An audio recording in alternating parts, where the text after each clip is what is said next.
네, 신종 코로나 바이러스의 감염 경로가 분기점을 맞고 있습니다.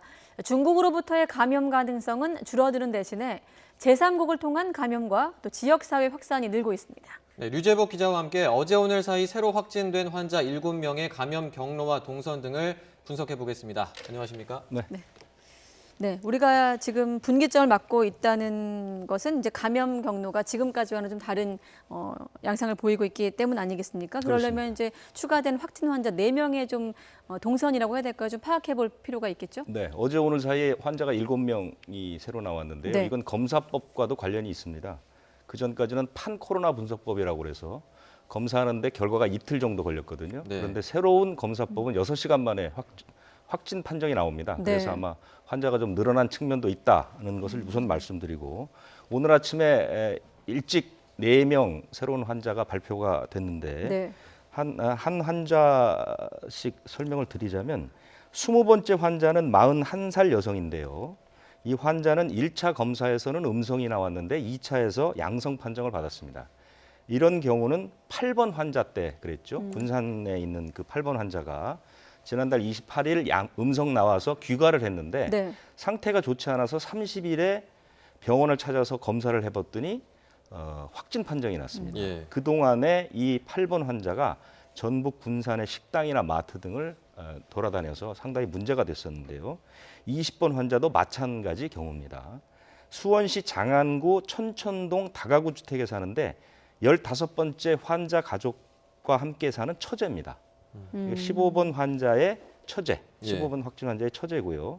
이 다가구 주택에는 5가구 13명이 함께 살고 있습니다. 그러니까 이 사람들도 접촉했을 가능성이 대단히 높고, 직접적인 감염은 식사를 같이 했기 때문에 감염이 됐다 이렇게 추정이 되고 있는데, 예. 특히 이 20번 환자는 GS 홈쇼핑에서 근무를 하고 있습니다. 그래서 이 사실이 알려지면서 이 GS 홈쇼핑이 오늘 8일까지 잠정 폐쇄가 됐고, 홈쇼핑 방송은 모두 재방송으로 대체를 하고 있습니다. 그리고 이제 15번째 환자에 대해서 잠깐 말씀을 드리면, 그 중국 우한의 더 플레이스라는 판매장에서 매장을 운영하고 있었다 해서 이 더 플레이스라는 매장이 뭐냐라고 이제 한동안 꽤 여러 가지 얘기가 있었는데요.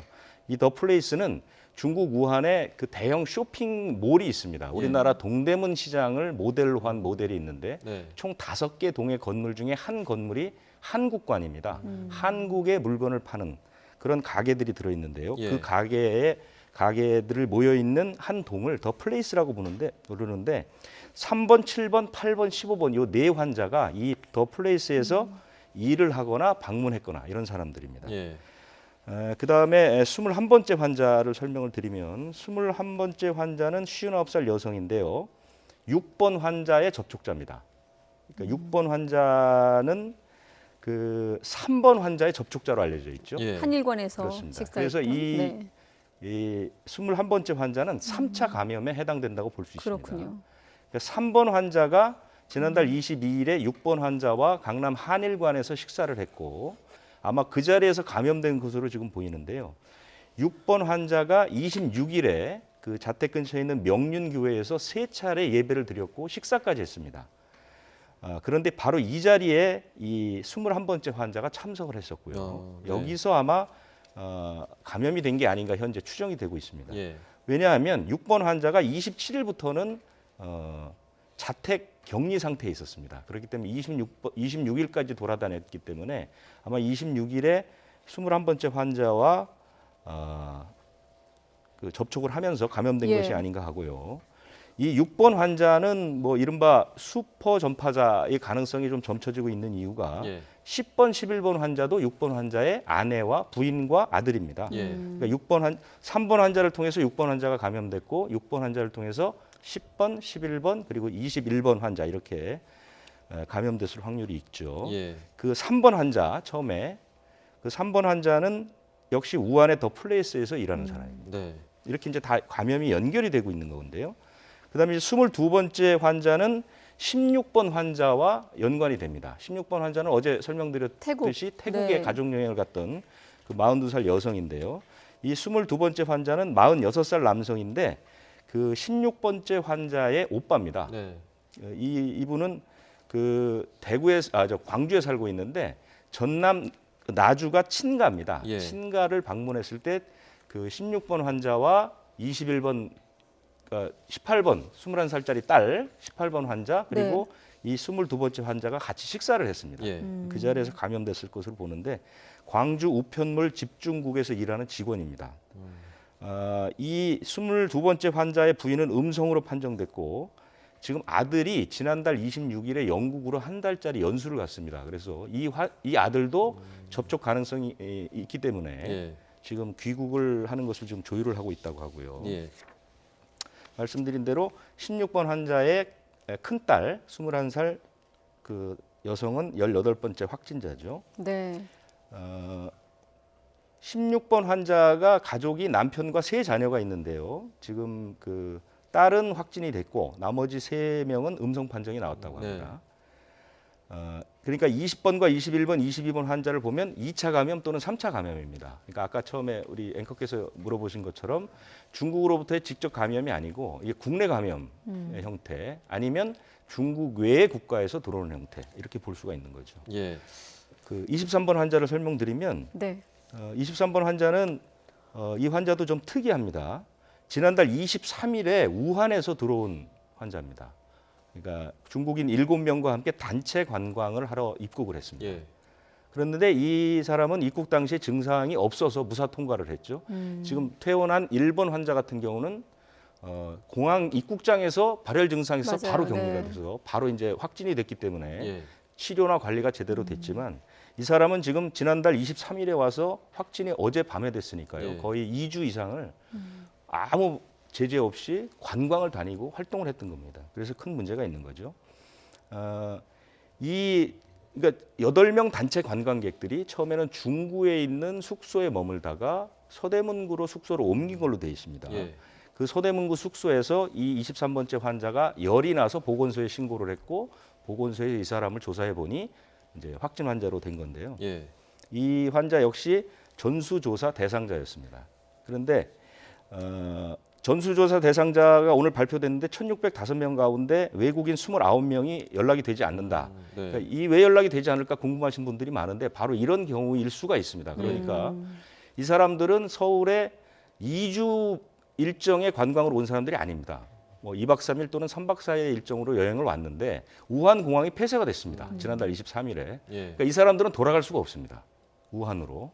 그래서 이 사람들이 사실상 어찌 보면 불법 체류자 비슷한 형식이 되면서 서울 시내에 남아 있는 거죠. 하지만 연락은 잘 되지 않고 예. 아마 그런 사람들이 바로 이 연락이 닿지 않는 외국인 29명일 가능성이 상당히 높다 이렇게 생각할 수 네. 있겠습니다. 예, 좀 이제 걱정이 되는 부분도 함께 짚어주셨는데 이제 오늘 발표된 확진 환자 4명을 좀 자세히 알아봤고요. 어제도 이제 새로운 환자 3명이 확인이 됐는데 이분들의 특징이라고 하면 좀 중국하고 직접적인 관계가 없다고 볼 수 있겠죠. 그렇습니다. 그 질병관리본부장을 맡고 있는 정은경 본부장이 이런 얘기를 했습니다. 우한의 폐쇄 조치가 내려진 지난달 23일부터 2주째가 되는 어제와 오늘 5일과 6일 이후에 상황을 좀 주시할 필요가 있다 이렇게 얘기를 했는데 이게 네. 무슨 뜻이냐면 현재 우한에서 우리나라에 들어오는 사람은 한 명도 없습니다. 그렇죠? 우한으로부터는 입국 금지가 돼 있죠. 네. 중국에서 들어오는 사람도 3분의 1가량으로 줄었습니다. 평일에 보통 3만 명 정도가 들어왔는데 지금 1만 명 아래로 내려왔습니다. 그러니까 중국으로부터 직접 감염될 가능성은 별로 없죠. 예. 그리고 중국인 입국자는 입국 심사나 검역도 다른 창구에서 합니다. 그래서 사실상 증상을 갖고 있는 거나 감염 환자가 들어오기는 굉장히 어려운 부분인데요. 그런데 문제는 뭐냐면 중국의 다른 나라로부터 그 감염된 이런 경우는 좀 걱정을 할 필요가 있는데요. 바로 그 17번째하고 19번째 환자가 이제 걱정이 되는 그런 케이스죠. 예. 이 두 사람은 그 컨퍼런스에 참석하기 위해서 싱가포르를 다녀온 사람이죠. 그 어제 저녁에 확진된 19번째 환자는 그 송파구 헬리오시티 아파트에 살고 있습니다. 그런데 이 헬리오시티 아파트가 한 10,000가구 가량이 사는 큰 네. 아파트입니다. 대형 단지죠. 네, 예. 그렇습니다. 그래서 확진 사실이 알려지면서 학교가 막 휴업에 들어가기도 했고요. 예. 이 17번째 환자는 38살 남성인데 지난달 18일부터 24일까지 싱가포르를 방문을 했습니다. 그 회의가 열리는 그랜드 하얏트 호텔에 머물렀는데 이 17번과 19번 환자는 말레이시아인으로부터 감염이 됐다 이렇게 얘기를 한 거죠.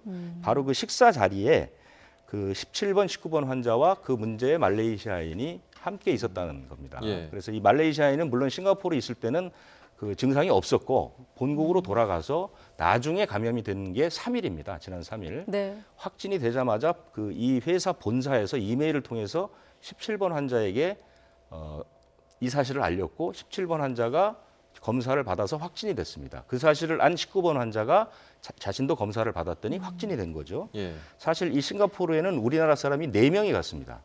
그런데 이 2사람은 확진이 됐고 나머지 1명은 음성이 나왔고 외국에서 온 우리나라 1명은 지금 그 서로 소재를 찾고 있는 그런 예. 중입니다. 네.